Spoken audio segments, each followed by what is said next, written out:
அனைவருக்கும் வணக்கம் மக்களே. இந்த ஒரு வீடியோவில் நம்ம எதை பற்றி பார்க்க போகிறோம் அப்படின்னா, எல்லாருமே ஃபோட்டோலே தம்ப்நெயிலே டைட்டிலே பார்த்துருப்பீங்க மக்களே. ஆமாங்க, இந்த 2025 டு 2026 ஆண்டிற்கான புதிய சத்துணவு மற்றும் அங்கன்வாடி வேலைவாய்ப்பை கொடுத்த மாதிரி இந்த தடவை போஸ்ட் ஆஃபீஸ் வேலைவாய்ப்புக்கான புதிய நோட்டிஃபிகேஷன் அஃபிஷியலாக கொடுத்துருக்குறாங்க. சரிங்களா?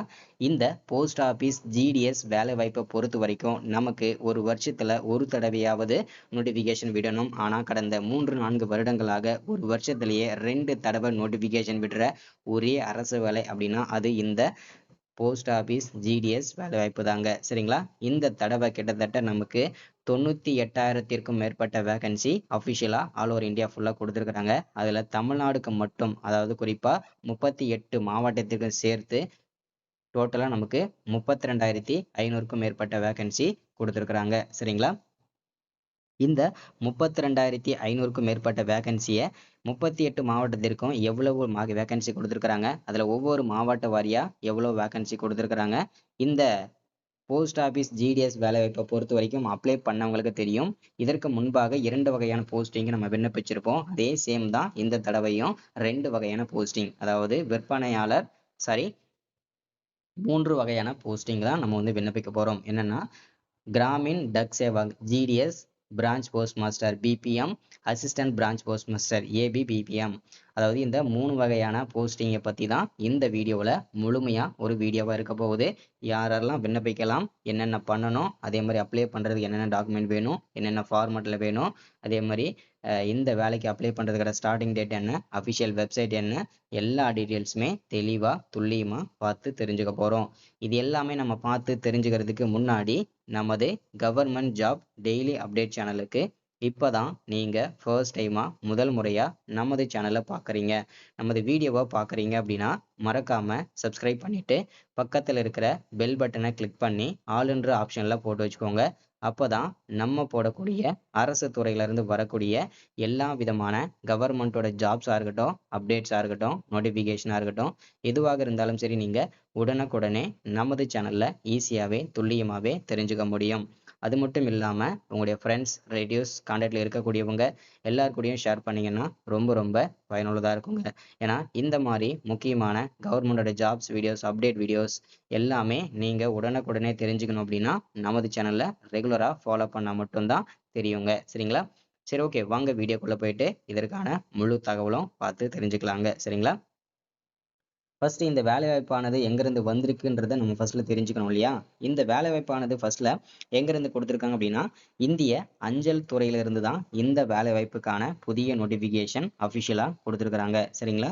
ஸோ இந்த போஸ்டிங் என்னென்ன போஸ்டிங்லாம் நோட்டிஃபிகேஷன் வந்திருக்கு அப்படின்னா, ஜிடிஎஸ், பிபிஎம், அசிஸ்டன்ட் ஏபிபிஎம், அதாவது assistant branch post master. Gramin Dak சேவக்ன்றது ஜிடிஎஸ், பிரான்ச் போஸ்ட் மாஸ்டர்ன்றது பிபிஎம், அசிஸ்டன்ட் பிரான்ச் போஸ்ட் மாஸ்டர்ன்றது ஏபிபிஎம். சரிங்களா?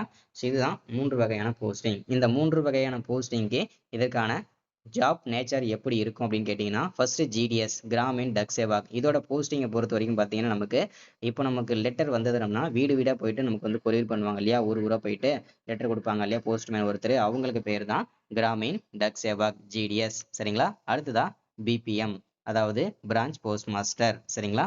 அடுத்ததா அவருடைய ஜாப் நேச்சர் எப்படி இருக்கும் அப்படின்னா, அவருக்கு முழுக்க ஆஃபீஸ் பேஸ் பண்ணி தான் ஒர்க் இருக்கும்.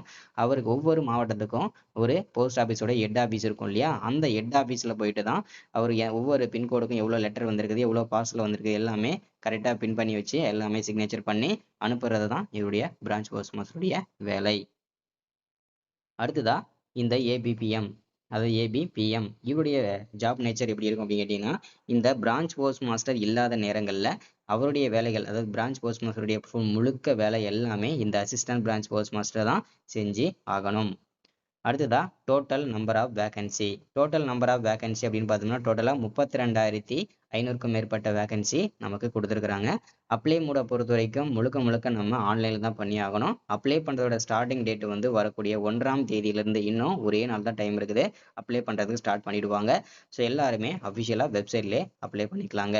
யாரெல்லாம் விண்ணப்பிக்கலாம் அப்படின்னு கேட்டிங்கன்னா, வரக்கூடிய ஆல் ஓவர் இந்தியா ஃபுல்லாக இருக்கக்கூடிய ஆண்கள், பெண்கள் அனைவருமே இந்த வேலைவாய்ப்புக்கு நம்ம விண்ணப்பிச்சுக்கலாங்க. சரிங்களா? அடுத்ததாக இந்தியா போஸ்ட் ஜிடிஎஸ் சேலரி இதற்கான பர் மந்த்துக்கு எவ்வளோ சேலரி கிடைக்கும் அப்படின்னு கேட்டிங்கன்னா பர் மந்த்துக்கு வந்து 10,000 இருந்து 29,380 ரூபா வரைக்கும் இதற்கான சேலரி வந்து கிடைக்குங்க.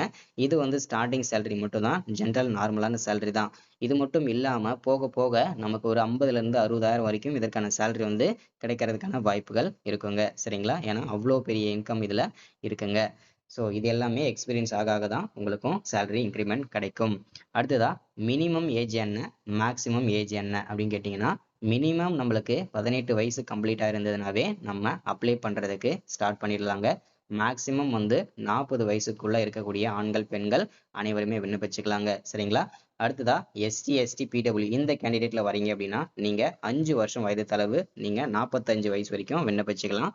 அடுத்ததா ஒருவேளை நீங்கள் வந்து இந்த பிடபிள்யூ கேட்டகரி இல்லாமல் எஸ்சி எஸ்டி இல்லாமல் ஓபிசியில் வருவீங்க இல்லையா, ஓபிசியில் யாரெல்லாம் வருவீங்க, பிசி எம்பிசி டிசிஎன் பிசிஎம் இது எல்லாமே ஓபிசி கேண்டிடேட்லாம் வருவீங்க. இவங்களுக்கு எல்லாருமே 3 வருஷம் வயது தளருங்க. 40 இருந்து 43 வயசு வரைக்கும் விண்ணப்பிச்சுக்கலாங்க. சரிங்களா? அடுத்ததான் வந்து ஓபிசி. ஓகேங்களா? இப்போ யாரெல்லாம் ஓபிசியில் வருவீங்கன்னு சொன்னோம் இல்லையா, அவங்க எல்லாருமே ஓபிசியில் தான் வருவீங்க. அப்ளை பண்ணுறதுக்கு அவங்களுடைய ஃபீஸ் வந்து 100 ரூபான்னு சொல்லியிருக்கிறாங்க. சரிங்களா? அடுத்ததா அப்ளை பண்ணுறதுக்கு ஃபீஸை பொறுத்த வரைக்கும் எஸ்சி எஸ்டி பிடபிள்யூ இருக்கீங்கன்னா உங்களுக்கு எந்த விதமான ஃபீஸுமே கிடையாது. ஃப்ரீயாக நீங்கள் விண்ணப்பிச்சுக்கலாம். அதே மாதிரி பேமெண்ட் மெத்தடை பொறுத்த வரைக்கும் கிரெடிட் கார்டு மூலிமா பண்ணிக்கலாம், டெபிட் கார்டு மூலிமா பண்ணிக்கலாம், நெட் பேங்கிங் மூலிமா பண்ணிக்கலாங்க. சரிங்களா? அடுத்ததாக வந்து இதற்கான செலெக்ஷன் ப்ராசஸ். இந்த செலெக்ஷன் ப்ராசஸ் எப்படி நடக்கும் அப்படின்னு கேட்டிங்கனாக்க உங்களுடைய 10வது மற்றும் 12ஆம் வகுப்பு மார்க்கை வச்சு மட்டுமே தான் செலெக்ஷன் ப்ராசஸ் நடக்கும். எந்த விதமான ரெக்கமெண்டேஷனோ பணம் கொடுத்தோ இந்த போஸ்ட் ஆஃபீஸ் ஜிடிஎஸ் வேலையை வாங்க முடியாது. முழுக்க முழுக்க நேர்மையான முறையில் தான் தகுதி இருக்கிறவங்க மட்டும்தான் இந்த ஜிடிஎஸ் வேலையில் செலக்ட் ஆக முடியும். சரிங்களா? அடுத்ததாக வந்து நம்ம எவ்வளோ மார்க் எடுத்திருந்தா இந்த வேலை நம்ம அப்ளை பண்ணலாம் அப்படின்னு கேட்டிங்கன்னா ஜஸ்ட் பாஸில் இருந்து நீங்கள் மேக்ஸிமம் 480 490 95 வரைக்கும் கூட இந்த வேலைக்கு நீங்கள் விண்ணப்பிக்கலாம். எவ்வளோ மார்க் எடுத்திருக்கிறவங்க என்ன போஸ்டிங்கை சூஸ் பண்ணால் அரசு வேலை ஈஸியாக கிடைக்கிறதுக்கு வாய்ப்புகள் இருக்குது அப்படின்னு கேட்டிங்கன்னா ஜஸ்ட் பாஸில் இருந்து சரிங்களா, ஜஸ்ட் பாஸில் இருந்து 470 480 மார்க் எடுத்திருக்கிற வரைக்கும் வந்து நீங்கள் ஜிடிஎஸ் அதாவது கிராமின் டக் சேவக் போஸ்டிங்கை சூஸ் பண்ணுங்கள். உங்களுக்கு நல்ல பெனிஃபிட் இருக்கும். சரிங்களா? உங்களுக்கு ஈஸியாக வேலை கிடைக்கிறதுக்கான பாசிபிலிட்டிஸ் அதிகமாக இருக்குது. அடுத்ததா குவாலிஃபிகேஷன், மினிமம் குவாலிஃபிகேஷன் 10ஆம் வகுப்பு தாங்க. நீங்கள் எனி டிகிரி முடிச்சிருந்தாலும் எலிஜிபிள் தான். ஆனால் நீங்கள் டிகிரியோட பர்சன்டேஜ் மார்க்கையோ அதெல்லாமே இதில் வேலிடேட் பண்ண முடியாது. உங்களுடைய வெறும் 10வது மார்க்கை வச்சு தான் இதில் நீங்கள் அப்ளைவே பண்ண முடியும். சரிங்களா? அடுத்ததா கடைசியாக நம்ம பார்க்க போகிறது அப்ளை பண்ணுறதுக்கு என்னென்ன டாக்குமெண்ட்லாம் தேவைப்படும் அப்படின்னு கேட்டிங்கனாக்கா ஃபர்ஸ்ட் உங்களுடைய passport size photo, signature, Aadhaar card, mobile number, mail ID, education certificate, community certificate, disability certificate, income certificate, self clarification and transgender கேண்டிடேட்ஸோட சர்டிஃபிகேட்டு, ஏஜ் ப்ரூஃப்காக உங்களுடைய 10வது மார்க் ஷீட்டு, அடுத்தது நான் அப்ஜெக்ஷன் சர்டிஃபிகேட் என்ஓசி சர்டிஃபிகேட் இதெல்லாமே ரொம்ப அவசியமானதுங்க. சரிங்களா? ஸோ இன்னைக்கான வீடியோவில் கவர்மெண்ட் ஜாபோட அப்டேட் இதுதான். ஸோ மறக்காமல் சப்ஸ்கிரைப் பண்ணிடுங்க, லைக் பண்ணுங்கள், ஷேர் பண்ணுங்கள். தேங்க்யூ.